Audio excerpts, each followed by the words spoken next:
Nigeria's cry for help. A nation suffering from neglect.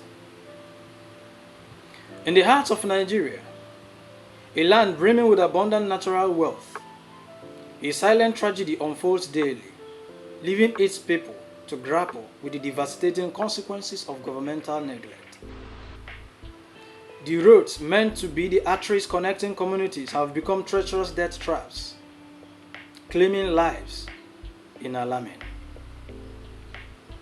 The sorry state of Nigeria's roads is a haunting testament to the indifference of those in power.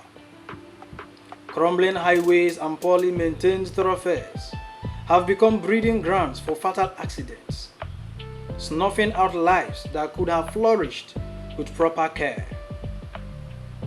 The anguish of families left to grieve for their dear ones is immeasurable, a direct result of a government turning a blind eye to its duty of ensuring safe transportation of its citizens. Yet, the agony doesn't stop on the roads. Hospitals meant to be sanctuaries of healing have become abandoned to decay.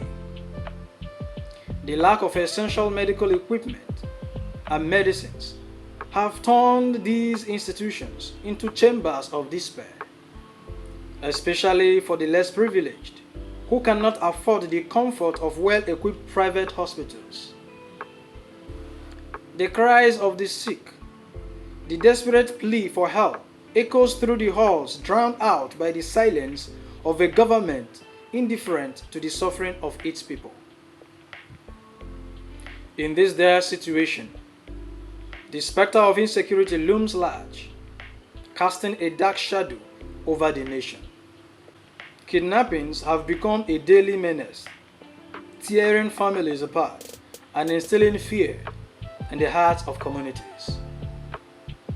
The government's failure to address this rising tide of lawlessness speaks volumes about its disregard for the safety and well-being of its citizens. The negative impacts of this governmental indifference are undeniable and deeply emotional. Lives lost on perilous routes, dreams shattered in ill-equipped hospitals, and the constant threat of insecurity have become the harsh realities of Nigeria. It is a plea for compassion, a cry for accountability, and a desperate call for a government that prioritizes the lives and well-being of its people over apathy and neglect. My name is Samuel Ogochukwu.